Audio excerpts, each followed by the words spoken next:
ቁርጡን ንገሪኝ እባክሽ አደራ። እኔም የራሴን ህይወቴን ልምራ።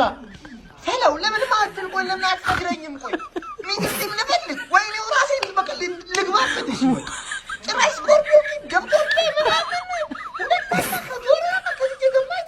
የሁለታችሁ ኋላ ማቋንድ እኮ ነው። ወያላ ዋንጫ ይብላ ነው። ምንድን ነው እናንተ ታውቃችኋላችሁ እኮ ኧረ ፈለው እባክህ ጀሞ የሚገርም ጨዋታ ቶተናም ማለት ነው። ጀሞ ይደከመው ቶተናም ለማንቸስተር ሲቲ አይተኛም። ጀሞ ለማንቸስተር ሲቲ አይተኛም። ይሄ ዓመት ያርሰናል ነው ጀማው። ይሄ ዓመት ዛሬ አስቶን ቪላ ተሸነፈ፣ ማንቸስተር ሲቲ አቻ ወጣ። ጀማው የሚገርም እሑድ። ኮንግራ አርሴ ፋሚሊ ኮንግራ ጀማው ይመቻችሁ። ይሄ ዓመት ያርሰናል ነው ጀማው። ይሄ ዓመት ያርሰናል ነው። አንድ ላይ ነው የምናነሳው ጀማው። ይመቻችሁ ያራዳ ልጆች። ይሄ ዓመት ያርሰናል ነው። ዛሬ አስቶን ቪላ ነጥብ ጥሏል። ሲቲ በሚገባ ተሰጥቶታል። የሚገርም ሬሞንታዳ ጀማው። የሚገርም ቶተናም አይተናል ጀማው። ይመቻችሁ ጀማው። አባቴ ሌላው 3 አገባው ብሎ ሳምንት ሙሉ ይጨፍራል። እኔ አርሰናል ደጋፊ፣ እኔ ኮራ ያልኩኝ ቀብረር ያልኩኝ አርሰናል ደጋፊ አንድ ጨዋታ ተጫውቼ ማለት ነው 3 ነጥብ የራሴ 2 ነጥብ የሌላ ቡድን 3 ነጥብ ደግሞ ከሌላ ቡድን ወስጄ ቀብረር ያንደኛ ላይ የምቀመጥ ነኝ። ኧረ ምን አይነት ሳምንት ነው እንዴ! ይሄ ነው በቃ ቋጠሮ። ዶሮ ካሽኝ በቃ እኔ እዛኛውን ክሰሽኛል። ሰን ባለህበት ምሬሃለሁ በቃ እኔ ምሬሃለሁ። ላው ያው አንቺ ለሚዜ አትሆኝም። ቢበዛ ለሻማ ያዥ ነው የምትሆኚው። ግን ባንቺ ቦታ ማለት ነው ደርቢሽ ቢሆን ኖሮ ብዙ ነበር ማረግሽ። ግን ተረኛዋ ሚዜ አንቺ ነሽ። አስቶን ቪላ ቀይሮሽ እሱ ሚዜ ከሆነ ይሜ በቃ እኔ ችግር የለብኝም በሁለታችሁ ማለት ነው። ግን ብቻሽን ሚዜ የምትሆኝበት አማራጭ ካለ ማለት ነው የአበባ አያያዞች ቆንጆ አበባ አያያዞች በከረሜላና በብስኩት እያታለልኩ አሲዝሻለሁ ማለት ነው። ማናችሁ እዛ ሰፈር ለቶፕ ፎር የምትጋጋጡት እናንተ ጎል ቁጠሩ። እሺ እንደኛ ነጥብ አሰብስቡና ጎል ቁጠሩ እናንተ። ዝሆኗ በቦታዋ ተመችቷታል ነው የምላችሁ።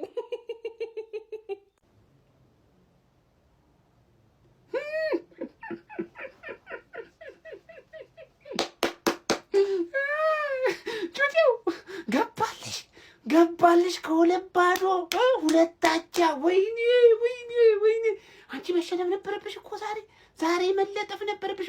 ምን አይነት ጎል ነው ሶላንኪ ያስቆጠረው? አንተ ኦሊቬ ጂሩን ያስታወሰኝ ጀማው። ታስታውሱታላችሁ? ኦሊቬ ጂሩ ያንን ጎል ፓላስ ላይ ነው አይደል ያስቆጠረው? አስታውሱኝ። ክሪስታል ፓላስ ላይ ማንዬ ፓኒኮን ተገለበጠው እኮ።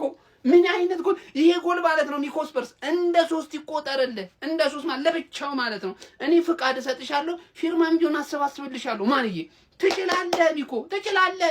ይሄን ብቻ እንዳይመስል ቀጣይ ወሳኝ ጌም አለ። ምን እንደምትሰራ እኔ እነግርሃለሁ። ይኸውልህ አንተ ማለት ነው እንዲህ እኮ መንበጫበጭ የለብም። ቶትናም ትልቅ ቡድን ነው ሚኮ። ወደፊት ነው መምጣት ያለበት። በቃ እያበረታታ ነው። ወደፊት ይዘነው የምንሄድ ይሆናል ሚኮ። እንዳታስብሽ ቢያንስ ዩሮፓ ሊግ ላይ ትጨርሻለሽ። ዘንድሮ አለሁልሽ ሚኮ። አይዞሽ ግባለት እናቴ። ዘንድሮ ከዚህ ዋንጫ እናቴ ወለደችው ይነቀንቀኛል። ቢያቅተኝ ቋጠሮን ያቅተኝ እንዳይመስል አዳም። ጥገን ነው ማሲዝ ጥገን ማለት ነው። ተባብራችሁ ዋንጫውን ትሰጡኛላችሁ። ወደዳችሁም ጠላችሁም በግድም በውድም ወስዳለሁ። ዘንድሮ በግድም በውድም አልደራደርም። ከሙን ዘንድሮ ዋንጫውን ካልበላ ነው ማለት ነው። አርቴታ ማባረር እርሶት ሙሉ ቲሙን ደልተው በቃ ዘንድሮ ካልበላን ብቻ ማለት ነው። በቃ እንዲህ ለኛ ጊዜ ሶላንኬ ራሱ አይተን ማናውቀው አይነት ጎል ማግባት ጀምሮ ዘንድሮ ካልበላ ነው ቲሙን ደልተው ከነው አርሰናል ዴሌት ብለው እንጂ ዘንድሮ አመታቸው ነው። ዘንድሮ በልተናል። በቃ አረጋግጫለሁ። ሲቲ አያሳስብም። በቃ ሲቲ ይነሳል እያሉ ነው ከአመቱ ጀምሮ። በቃ ሲቲ እየባሰበት ነው እየመጣ ነው። አያሳስበን ነው ብቻ። እንደውም ይኸው ማንቸስተር እንኳን ደረሰበት ነው ኳላቱ ብቻ ዘንድሮ እንበለዋለን። ካልበላ ነው ማለት ዴሌት በቃ ኒኩለር ጣለበት ቲሙ ስቴዲየሙ ላይ በቃ አያስፈልግም ከዚህ በኋላ ብቻ ዘንድሮ የኛ አመት ነው የኛ። ይሄ ነው አርሰናል ይላል። ይሄ ነው አርሰናል። ከጨዋታው በፊት አልቋጠርንም ብዬ ነበር። ውሸቴን ነው ማለት በሆዳችን ቋጠራን። አያችሁ አይደል? ፉያየውሃ እቋጠራለሁ ብትል ኖሮ ማለት ነው በፈርስት ሃፍ ውጤት ነበር የሚያልቀው። ያልቅ ነበር በፈርስት ሃፍ ውጤት። አንቋጥርም ብለን ግን we are the gunners ወደ 6 ነጥብ ተመልሰናል። ኔክስት ዊክ ደግሞ ሊቨርፑል አለ ለቶፕ 4 ሲጫወት ያንቀባራታል። ሰከንድ ሃፍ 0 ሾት ኦን ታርጌት በቃ ዶሚኔት ተደረገ። ሲቲ ዶሚኔት ይደረጋል ወይ? አዎ ይሄ ሲቲ ይደረጋል። ማን እቺ ልጅ ጠርቼ አርሰናል ከወልድ ነው ፈርስት ሃፍ 0 ሾት ኦን ታርጌት አሸነፍ ነው ለውጥ ዛጋ ለውጥ እኛ 3 ፖይንት ኤፍሲ ነን። ማሸነፍ እንችላለን። ሚኮ ማሸነፍ ነበረብሽ። ክሬዲት የሚገባ ስጧት። ዛቪ ሲሞንስ ትችላለህ። ዶሚኒክ ሰላንኪ በጣም ትችላለህ። ድራጉሲን ትችላለህ። ፖሊኛ ትችላለህ ነው የምልህ። በቃ ሌላ ማን የቀረኝ? ማን አቃጠለህ? አንተ ንገረኝ። ማን ያቃጠለህ? ሶላንኪ ይችላል። አንቺ ሊቨርፑል ሲያመርትሽ ይሄን አስቦ ነበረ። የአርሰናል ደጋፊ ቋጠሮ ጽንስ ያጨናግፋል ነው የምልህ። አሁን የትርፌ ደጋፊ አደብ ትይዣለሽ ወይስ ከገባሽበት ቶፕ 4 ፍንቅሬ ወደ 7ኛ ላክሽ? አስቢበት ነው የምልሽ። ያዘገነርስ ኔክስት ዊክ ወደ 9 እናሸጋግረዋለን። በዚህ ሰዓት ለኔ 1 ነጥብ ዋጋ አላት። 1 ነጥብ ማለት ነው። የፈለገ በጉዳት ብታመስ የማታሸንፈኝ ክለብ አንተ ህፃን ብቻ ነህ። ህፃን ነህ። መቼም አታሸንፈኝም። በስንት ጉዳት ብታመስ መቼም ላንተ አላንስም። ላንተ በአንደር 21 ብገባ ላንተ አላንስም። ሲቲ መቼም አላንስልም። መቼም ማለት ነው። ደስ ብሎኛል። ደስ ማለት ነው። አርሰናልም ደስ ይበላችሁ። ይሄው ውለታ ውይላችኋለሁ። ይመቻችሁ። አለቀ በቃ። 1 ነጥብ ለኔ ዋጋ አላት። በይሳት 1 ነጥብ ማለት ነው። አለቀ። አልሰማም አንተ ህፃን። ይሄው ላለፉት 4 ወራት ላይቭ ላይ ምን ስላችሁ ነበረም? አርሰናልን ተውት፣ ሲቲን አስረዱኝ እንዴት እንደሚበላ ስላችሁ ነበር። ሲቲ ካለፉት 6 የእንግሊዝ ፕሪሚየር ሊግ ጨዋታዎች አንዱን ያሸነፈው እሱንም ወልቭስን ነው። በሁለቱ ተሸንፎ በ3ቱ አቻ ወጥቷል። የዛሬው ደግሞ ለየት የሚያደርገው 2-0 እየመራ ነው ሁለታቸው የወጣው። የዛሬው ነጥብ መጣል ለዛሬ ብቻ እንዳይመስላችሁ፣ ለነገውም ኮንፊደንስ ሉዝ የሚያደርግበት ኮንፊደንሱን የሚያጣበት ጨዋታ ነው። ቀጣይ ከማን ነው በሉኛ? አንፊልድ ላይ ከሊቨርፑል። እኔ ፕሪሚየር ሊግ በቅቶኛል። ሻምፒዮንስ ሊግ ብመለከት እመርጣለሁ። ሞርዛ ላይ ፉክክር ስላለ ማለት ነው። ቪላ አለ ብላችሁ ታስባላችሁ? ቪላም ተሸንፏል ዛሬ። አርሰናል ከሁለቱም ነው የራቀው። እኔ አውሮፓ ሻምፒዮንስ ሊግ ነው ማየት የምፈልገው ከዚህ በኋላ። እናንተስ? ሲቲ ምንድነው የሰራው? ሲቲ ስንት እቅድ አቅደን፣ ስንት ሀሳብ አስበን፣ ስንት ነገር አለመን ዛሬ ጉድ ታረገን። አንተን ዶሮ ያስጥላል አንተን። ኧረ በስመ አብ ጀመው። ቀጣይ ቶተንሃም ከኛ ጋር ነው። እሱ ችግር የለውም። እሱ ልብልብ አድርገን ምናምን ነገር እንሸኛታለን። እኛ ልጥልጥ ነው የምናደርገን። ግን ሲቲ ለአርሰናል እንዴት መንገድ ትከፍታለህ? ለአርሰናል ስንት ተስፋ አስቶን ቪላ ጣለ። አስቶን ቪላ ጥሎ እንኳን ማለት ነው አንተ ስር ለስር ለማሳደድ እንኳን በቃ አሁን እድል ነው የሰጣችሁ፣ ከፈታችሁላችሁ። እኔ ሼር አድርጉላችሁ እስቲ። እንዴት እንደዚህ አይነት ሲቲ ዶሚኒክ ሶላንኪ ምን አይነት ጎል ነው ያስቆጠረው? ምን አይነት የስኮርፒዮን ኪክ ጋይስ! ዶናሩማን አንጠለጠለው። ዋቴ ጎል! ስፓርስ ትወርጃለሽ ያልኩትን ከንስዬዋለሁ። ቻምፒየንሺፕ የሚባል ነገር የለም። ዶሚኒክ ሶቦዝ ላይ ጎል ቨርሰስ ማን ሲቲ ብላችሁ ሰርች አድርጉ። ስኮርፒዮን ኪክ ለመጨረሻ ጊዜ ጅሩል ነው ሲያገባ ያየ ነው። እንደዚህ አይነት ስኮርፒዮን ኪክ በለው ተቋጠረ ይልሃል። ይህን ቪዲዮ በጣም ዘግቼ ነው የምሰራው። ኮፒ ሊንክ አድርጉ እና ፎሎ ያደረጋችሁ ሰዎች ፎሎ አድርጉና ለምንድን ነው ዘግቼ የምሰራው? ፌንት ልበላ በቃ ቶተንሃም ፌንት ሊያስበላኝ ምንም አልቀረውም። ቢስሚላ ትችላላችሁ። በቃ የአመት ሚሽናችሁን ተወጣችኋል። የካቻምናውን ሁላ ነው ያካካሳችሁት። ይመቻችሁ።